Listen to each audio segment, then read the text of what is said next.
মেয়েদেরকে ধর্ষণ করতে এই তো ইন্ধন দিচ্ছেন মদন মিত্ররা। কলকাতাকে কাবুল বানাচ্ছেন মমতা বন্দ্যোপাধ্যায়। বলতে পারতো তো ওখানে এসে সাব্বির আলী একটা জঙ্গি, ও তো জঙ্গি। জঙ্গির বিরুদ্ধে মুখ খুলতে পারলো না কেন তৃণমূল? আর এই তৃণমূল যদি 2026 সালে ক্ষমতায় আসে, 5 বছর পর আপনার আমার ঘরের যে ভবিষ্যৎ প্রজন্ম থাকবে তারা আর পুজো করতে পারবে না। আমরা দেখতে পাচ্ছি একেবারে সরস্বতী পুজো নিয়ে প্রথমে হরিণঘাটা, তারপর যোগেশচন্দ্র ল কলেজ, এরপর আমরা দেখছি বিরোধী দলনেতা তিনি এক্স হ্যান্ডেলে পোস্ট করেছেন যেখানে পুলিশ বলছেন স্থানীয় বাসিন্দা যে আপনারা প্যান্ডেল, সরস্বতী পুজোর প্যান্ডেল পাহারা দিন। এই যে একের পর এক ঘটনা সরস্বতী পুজোকে কেন্দ্র করে কি চলছে বাংলায়? দেখুন, আমরা ক্রমশ বাংলায় সনাতনীরা, হিন্দুরা দ্বিতীয় শ্রেণীর নাগরিকে পরিণত হচ্ছি। যতদিন মমতা বন্দ্যোপাধ্যায়ের ক্ষমতায় থাকবেন, এই উগ্র ইসলামিক মৌলবাদ, জামাতি, জেহাদি শক্তি এমনভাবে মাথাচাড়া দিয়ে উঠবে, আগামী দিনে আমাদেরকে উদ্বাস্তু হতে হবে। একবার আমরা উদ্বাস্তু হয়েছি, ওপার বাংলা থেকে উদ্বাস্তু হয়ে এপার বাংলায় এসেছি, এইবার এপার বাংলা থেকে উদ্বাস্তু হয়ে হয় উড়িষ্যা, বিহার, ঝাড়খণ্ড, কোথায় পালাতে হবে আমাদের কোনো জায়গা নেই। আমরা বুঝতে পারছি না কি চলছে বলুন। সরস্বতী পুজো, এই সরস্বতী পুজোকে মা সরস্বতীর আরাধনা তো আমরা ডক্টর এপিজে আব্দুল কালাম থেকে শুরু করে আমরা বিভিন্ন মুসলিম সেতারবাদক থেকে শুরু করে জাকির হুসেন থেকে শুরু করে সবাইকে দেখেছি যে যারা মা সরস্বতীর আরাধনা করতেন। এপিজে আব্দুল কালাম বলতেন যে মা সরস্বতীর আরাধনা হিন্দু মুসলিমের ব্যাপার নয়, এটি ভারতীয় সংস্কৃতি, ভারতীয় চেতনার বহিঃপ্রকাশ। তিনি বাঘ দেবী। কয়েক হাজার বছর ধরে হরপ্পা মহেঞ্জোদারোর সময় থেকে মা সরস্বতীর আরাধনা চলছে। কিন্তু এ কোন তালিবানি শাসন আমরা দেখছি, যেখানে আমরা দেখতে পাচ্ছি মা সরস্বতীর পুজো করতে আমাদেরকে আজকে হাইকোর্টে যেতে হচ্ছে, হাইকোর্ট থেকে পারমিশন নিতে হচ্ছে কিনা স্কুলে কলেজে আমরা মা সরস্বতীর পুজো করব। আপনাকে লেটেস্ট দুটো কথা বলে দিই। আজকে দেখা গেছে সকালবেলায়, আজকেও যেহেতু বসন্ত পঞ্চমীর তিথি রয়েছে, বোলপুরের একটি স্কুলে 16 নম্বর ওয়ার্ডে প্রাথমিক বিদ্যালয়, সেটি মুসলিম অধ্যুষিত গ্রাম বলে প্রাথমিক বিদ্যালয় সরস্বতী পুজো হবে না, বন্ধ রয়েছে। মানে ছাত্রছাত্রীরা স্কুলের গেটের সামনে সরস্বতী পুজো করছে। নদিয়ার চাপড়ার কলিঙ্গতে মা সরস্বতীর মূর্তি ভেঙে দেওয়া হয়েছে। মানে একটা সময় যে ঘটনা আমরা বাংলাদেশে দেখতাম, বাংলাদেশে সেনা দাঁড়িয়ে পুজোগুলোকে করতে হতো, আজকে সশস্ত্র পুলিশি প্রহরা দিয়ে আমাদের পুজো করতে হচ্ছে, না হলে আমাদের মাতৃ প্রতিমাকে ভেঙে দেওয়া হচ্ছে। আমরা মন্ত্রে বলি না চিন্ময়ীকে মৃন্ময়ী করা, সেই মৃন্ময়ী মাতৃ প্রতিমা বাংলার বুকে ভেঙে ফেলা হচ্ছে, টুকরো টুকরো করে দেওয়া হচ্ছে, আর আমরা হিন্দুরা অসহায় হয়ে বসে দেখছি। কার শাসনে আছি আমাদের দেখতে হবে তো। যে মুখ্যমন্ত্রী বলেন, রাম নাম শুনলে যে মুখ্যমন্ত্রীর গালাগালি মনে হয়, যে মুখ্যমন্ত্রীর আমলে দুর্গাপুজো করতে কোর্টে যেতে হয়, রামনবমী করতে কোর্টে যেতে হয়, কালী পুজো করতে কোর্টে যেতে হয়, আজকে মমতা বন্দ্যোপাধ্যায় যে জিহাদি মৌলবাদের চাষ করছে এই বাংলার মাটিতে, কেন সাব্বির আলী গ্রেফতার হবে না? একটি জিহাদি, সে জিহাদি হিন্দু ঘরের মা বোনেদের, আমার বোন ছাত্রীদের, তাদেরকে বলবে সরস্বতী পুজো করলে রেপ করে দেব। এই ধৃষ্টতা যে জিহাদি দেখিয়েছে তাকে অ্যারেস্ট করা হবে না কেন? মদন মিত্রর মতো ওই জিহাদি ভোটে জেতা এমএলএ দাঁড়িয়ে বলবে ও আর আমি একসাথে জিম করি, বাঁশ দিয়ে পেটানোর কথা বলেছে, বেশ করেছে, নিশ্চয়ই কোনো ভুল করেছে। মেয়েদেরকে ধর্ষণ করতে এই তো ইন্ধন দিচ্ছেন মদন মিত্ররা, ইন্ধন দিচ্ছেন মালা রায়রা, ফিরাদ হাকিমরা, মমতা বন্দ্যোপাধ্যায়রা। এ কোন জিহাদি মানসিকতাকে তুলে ধরছেন মমতা বন্দ্যোপাধ্যায়? বাংলার মুসলিমকে তালিবান বানাচ্ছেন মমতা বন্দ্যোপাধ্যায়। কারণ এটা বাঙালির চেতনা ছিল না, এটা বাঙালির পরিচয় ছিল না। না, এখানেই প্রশ্ন উঠছে সরস্বতী পুজো, সেখানেও এত বাধা কেন? বললাম তো, বাধার কারণ হচ্ছে তৃণমূল, বাধার কারণ হচ্ছে এই ইন্ডি জোট। একদিকে এই কমিউনিস্টরা প্রেসিডেন্সি থেকে শুরু করে একাধিক ইউনিভার্সিটিতে যেখানে তারা একটু শক্তিশালী রয়েছে, মিউজিয়ামের মতো খুঁজে পাওয়া যায়, সেখানে তারা সরস্বতী পুজোকে করতে দেয় না। আর আরেক দিকে রয়েছে এদের দোসর তৃণমূল কংগ্রেস, যারা অতি বামপন্থী এবং অতি ইসলামপন্থী। এরা জামাতি জিহাদি ভোট ব্যাংককে রক্ষা করার জন্য ওই দেখতে পান না সাদ রাডিদের মতো বাংলাদেশি জঙ্গিদের এরা ডবল ডবল ভোটার কার্ড দিয়ে রাখে। বাংলার যুবকদের ডবল ডবল প্রতিশ্রুতি দিয়েছিলেন চাকরি দেওয়া, সেটা দিতে পারেননি, কিন্তু ডবল ডবল ভোটার কার্ড এদের দিয়ে রেখেছেন, সাদরাডিদের। তাই সাদরাডিদের পুজো করতে হবে, সিদ্দিকুল্লাহ চৌধুরীকে মন্ত্রী বানিয়ে রাখতে হবে। যদি যে শাসন ব্যবস্থায় সিদ্দিকুল্লাহ চৌধুরী রাজ্যের মন্ত্রী থাকেন, সেই রাজ্যে আপনি কি দেখতে পাবেন? আমাদের দুর্ভাগ্য, আমরা তো বলছি আমরা ভবিষ্যৎ এই প্রজন্ম শেষ যারা সরস্বতী পুজো স্কুল কলেজে করছে। আরে তৃণমূলের ছেলেমেয়েরা সরস্বতী পুজো করতে চাইলে যদি রেপ থ্রেট দেওয়া হচ্ছে, মেরে পিটিয়ে লাশ ফেলে দেওয়ার হুমকি দেওয়া হচ্ছে, এবং তারপরেও এফআইআর করা হচ্ছে না, তারপরেও অ্যারেস্ট করা হচ্ছে না, তাহলে এরপর তো সরস্বতী পুজো কি? তালিবানরা যেমন ওই কাবুলে সরস্বতী পুজো বন্ধ করেছে, কলকাতাকে কাবুল বানাচ্ছেন মমতা বন্দ্যোপাধ্যায়। ওখানে তালিবান, এখানে তৃণমূল।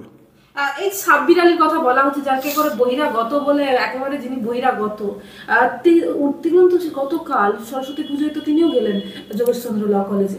ওই কলেজের গভর্নিং বডিতে সাব্বির আলীকে বসিয়েছেন, বিকাশ ভবনে বসে সই করে বসিয়েছেন এই ব্রাত্য বসু। শিক্ষামন্ত্রী অনুমোদিত যে গভর্নিং কাউন্সিল রয়েছে তার মেম্বার বানানো হয়েছে এই জিহাদি সাব্বির আলীকে। এত কিছু পরে তো সাব্বির আলী ঠিক সেই আমার কলেজে গেল। আমি তো সেটাই বললাম, রাজ্য সরকার ওকে বসিয়েছে, বহিরাগত বলবেন না। ও রাজ্য সরকার স্বীকৃত, রাজ্য সরকার অনুমোদিত একটি জিহাদি তোলাবাজ, একটা জিহাদি আগ্রাসনবাদী নেতা। তৃণমূলকে ওখানে এস্টাবলিশ করার জন্যই তৃণমূলের জঙ্গলরাজ জিহাদি রাজকে ওই কলেজে, যোগেশচন্দ্র ল কলেজে প্রতিষ্ঠা করার জন্য সাব্বিরকে দায়িত্ব দিয়েছে এই রাজ্য সরকার। আপনি কি বলছেন? এই রাজ্য সরকার এটা মানে স্বীকৃত সাব্বির আলী, তো যাবে না মানে?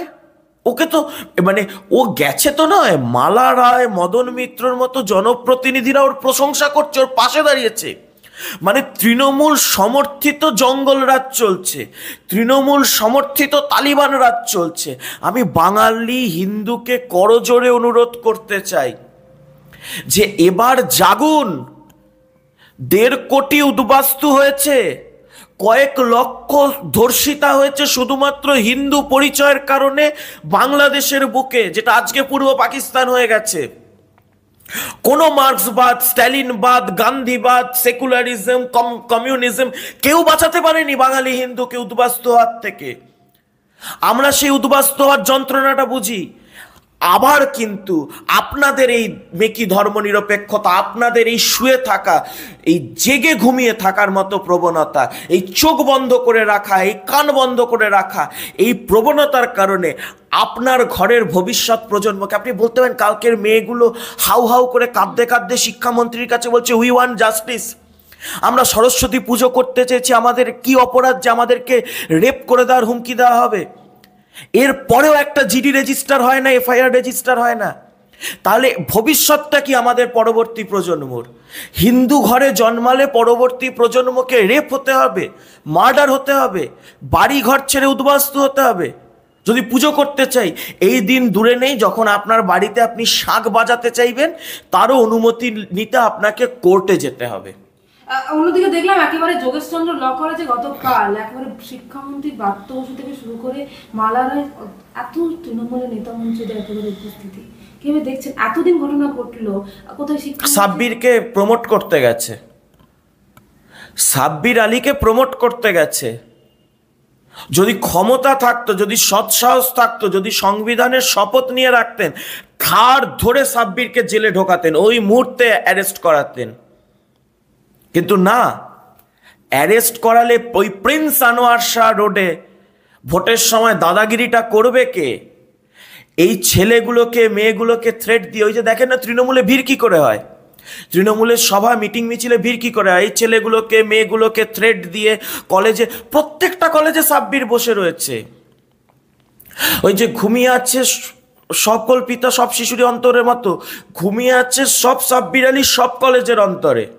সব কলেজে একটা করে সাব্বির আলী বসিয়ে রাখা হয়েছে। তৃণমূল ছাত্র পরিষদের ওই দেখবেন 21শে জুলাই 28শে আগস্ট এই এই এই সাব্বির আলীরা হুমকি দেয়, এই কলেজে টিকতে দেবো না, খুন করব, রেপ করব, মার্ডার করব, চল চল চল মিটিংয়ে চল, মিছিলে চল করে এদেরকে মিটিং মিছিলে নিয়ে গিয়ে ভিড় দেখানো হয়। এই দেখো 2 লাখ লোক হয়েছে 21শে জুলাই, এই তো থ্রেটের। এবং ভোটের সময় এরা কি করে? এই জিহাদি জামাতিগুলোই তো লুট করে, বিজেপি কর্মীদেরকে হুমকি দেয়, ভোট লুটে মদত দেয়, চুরি চামারি করে, চিটিংবাজি করে, কাটমানি খায়, তোলাবাজি করে। তো সাব্বির আলীদের ওপর তৃণমূল দলটা টিকে রয়েছে। কোথাও শেখ শাহজাহান, কোথাও সাব্বির, কোথাও জেসিবি, কোথাও শওকত, কোথাও জাহাঙ্গীর। এই পুরো এই হচ্ছে অবৈধ মোগল সাম্রাজ্য নিয়ে তৃণমূল কংগ্রেসের রাজত্ব টিকে রয়েছে। বাঙালি জাগুক, না হলে বাঙালিরকে আগামী দিনে মৃত্যুবরণ করতে হবে জাতিগতভাবে। না, এখানে প্রশ্ন উঠছে, এতদিন পরে কি শিক্ষামন্ত্রী হঠাৎ করে কাল ঘুম ভাঙলো? ঘুম ভাঙেনি। ঘুম ভাঙলে কান ধরে ক্ষমা চাইতেন, বলতেন ভুল করেছি, অপরাধ করেছি। মা সরস্বতী মায়ের সামনে দাঁড়িয়ে অপরাধ প্রায়শ্চিত্ত করে পদত্যাগপত্রটা কালকে ইস্তফা দিতেন, পদত্যাগপত্রটা দিতেন যে শিক্ষামন্ত্রী হিসেবে আমি ব্যর্থ, আমি শিক্ষা প্রতিষ্ঠানে ছাত্রীদের, ঘরের মেয়েদের সম্ভ্রম রক্ষা করতে পারিনি। চাকরি চুরি টুরিতে এটা তো করেইছেন, শিক্ষা তো বিক্রি করেইছেন, কিন্তু শিক্ষাঙ্গনে মায়ের মাতৃশক্তিকে মানে তাদেরকে রক্ষা করতে পারেনি, প্রোটেক্ট করতে পারেনি। আমি বললাম না, এটা শুধু আইওয়াজ ছিল, ছাত্রীরাও বুঝেছিল বলে go back slogan we want justice উঠেছিল ব্রাত্য বসুকে দেখে।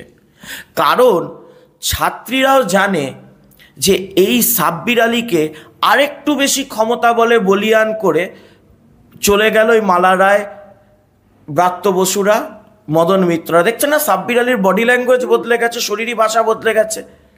বলতে পারতো তো ওখানে এসে সাব্বির আলী একটা জঙ্গি, ও তো জঙ্গি। জঙ্গির বিরুদ্ধে মুখ খুলতে পারলো না কেন তৃণমূল?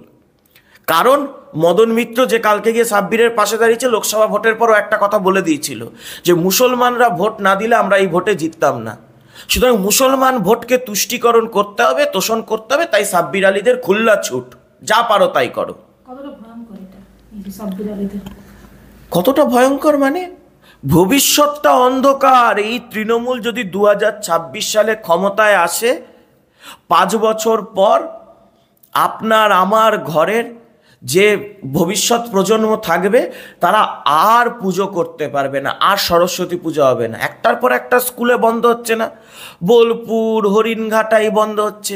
বিজেপি লড়ছে, গতকাল বিরোধী দলনেতা হরিণঘাটাতে গিয়ে করছেন। কত জায়গায় বিজেপি দৌড়াবে? আপনারা ভোট দেবেন তৃণমূলকে, জেতাবেন তৃণমূলকে, দিয়ে বলবেন মার খাচ্ছি, দিয়ে বলবেন আমাদেরকে তৃণমূল রেপ থ্রেট দিচ্ছে। কত জায়গায় বাঁচাবে? আপনারা যদি এইভাবেই ক্ষমতা দিয়ে রাখেন এই অধুনা মুসলিম লীগকে, তৃণমূল কংগ্রেস তো দেখে মনে হচ্ছে এখন অধুনা মুসলিম লীগ, পাড়ায় লোকজন চায়ের দোকানে বলছে, অধুনা মুসলিম লীগকে যদি আপনি ক্ষমতা দিয়ে রাখেন, সেই দিন দূরে নেই যে পাকিস্তান বাংলাদেশের হিন্দুদের যা পরিণতি হয়েছে, পশ্চিমবাংলার হিন্দুদের সেই পরিণতি হবে।